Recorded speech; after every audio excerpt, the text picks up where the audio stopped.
శ్రీమాత్రే నమ. సద్గురు జ్యోతిషాలయం 2024 సెప్టెంబర్ ద్వాదశ రాశుల యొక్క ఫలితాన్ని మనం తెలుసుకోబోతున్నాం. ఈ నెల గ్రహాల యొక్క కదలిక ఎలా ఉంది అంటే, సెప్టెంబర్ నెలలో రవి బుధుడు శుక్రగ్రహాలు రాశులు మారడం జరుగుతుంది. రవి కన్యా రాశిలోను, బుధుడు సింహరాశిలోను, శుక్రుడు తులారాశిలోను సంచారం ప్రారంభించేస్తున్నారు.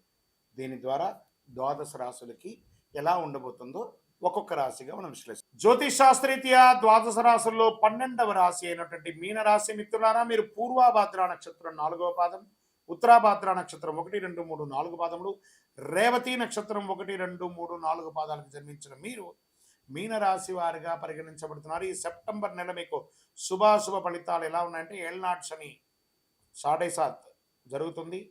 శని 12వ స్థానంలో సంచరిస్తూ మీనరాశి వారి నెల మొత్తం కొన్ని విషయాల్లో జాగ్రత్తగా ఉండాలి. గ్రహ సంచారం అనుకూలంగా లేనందున మిశ్రమ ఫలితాలు ఇస్తుంది. అవకాశాలు మరియు సవాళ్ళు మిశ్రమంగా ఉంటుంది. నెల మొత్తం మీ రాశిలో రాహు ఉండడం, బృహస్పతి 3వ ఇంట్లో ఉండడం, 5వ ఇంట్లో బుధుడు ఉండడం, కుజుడు ఈ నెల మొత్తం 4వ ఇంట్లో ఉండడం, ఏ ప్రయత్నం తలబెట్టినా విజయం సాధిస్తారు. కాకపోతే కానీ మిశ్రమంగా ఉంటుంది. గృహ వాహన సౌకర్యాలు మీ దృష్టి పెడుతుంది.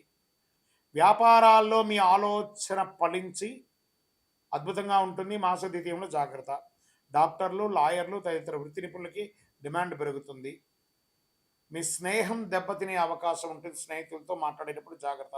ఆఫీసులో సహ ఉద్యోగులతో పదోన్నతి, జీతాల పెంపు వంటి ప్రయోజనాలలో కాస్త జాప్యం.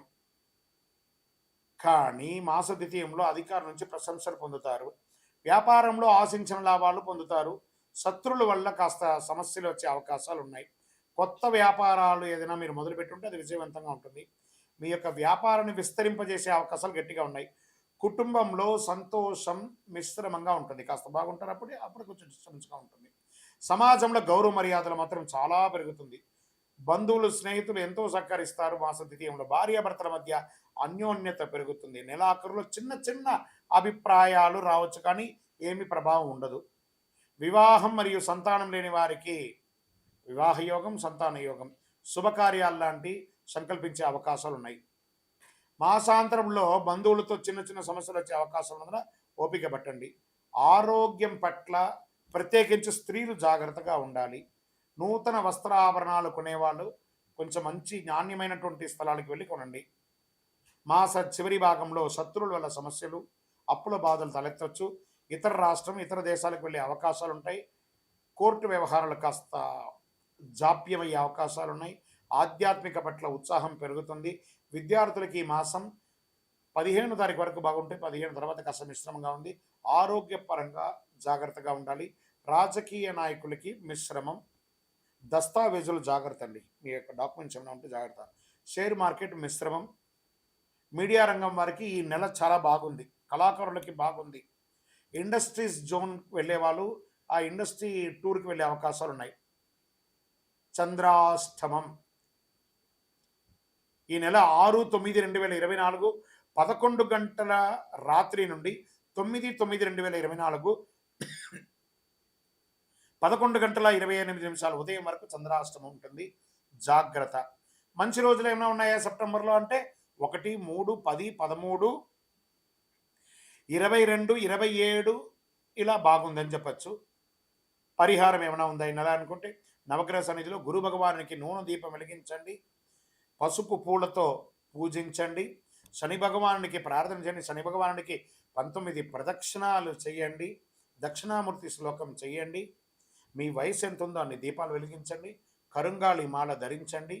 మీ యొక్క సంపూర్ణ జాతకం తెలుసుకోవాలనుకుంటే మీ పరిసర ప్రాంతాల్లో ఉన్న జ్యోతిషాస్త్ర నిపుణులను సంప్రదించండి. లేదా మా ద్వారానే తెలుసుకోవాలనుకున్నారా, కింది నెంబర్కి మీ date of birth, time of birth, place of birth WhatsApp చేయండి. జ్యోతిషాస్త్రం పడుతున్న వర్షానికి గొడుగు మాత్రమే కానీ జీవితం కాదు. మిమ్మల్ని మీరు నమ్మండి, దైవాన్ని నమ్మండి, విజయవస్తు. ఈ యొక్క ద్వాదశ రాశుల ద్వారా మేము చెప్పినటువంటి ఈ యొక్క రాశి ఫలితాలని చూస్తున్నటువంటి మా యొక్క బంధుమిత్రులందరికీ నమస్సుమాంజలు. మీరందరూ కూడా ఆయురారోగ్య ఐశ్వర్య భోగభాగ్యాలతో ఉండాలని అఖిలాండ కోటి బ్రహ్మాండ నాయకుడు శ్రీ ధర్మశాస్త్ర అయ్యప్ప స్వామి వారిని ప్రార్థన చేసుకుంటున్నాం. తిరుపతిలో అయ్యప్ప స్వామి వారి 18 అవతారాల దేవాలయాన్ని బ్రహ్మశ్రీ డాక్టర్ చంద్రమౌళి గురుస్వామి గారు నిర్మించారు మీకోసమే. మీరు తిరుపతికి వచ్చినప్పుడు కపిలి తీర్థానికి దగ్గరలో జీవకోన అనే ప్రాంతంలో ఈ దేవాలయం నిర్మించాం, దర్శించుకోండి. మీకోసం మన దేవాలయంలో లోకక్షేమం కోసం ప్రార్థన చేస్తాను. వందే మాతరం, వందే మాతరం, వందే మాతరం.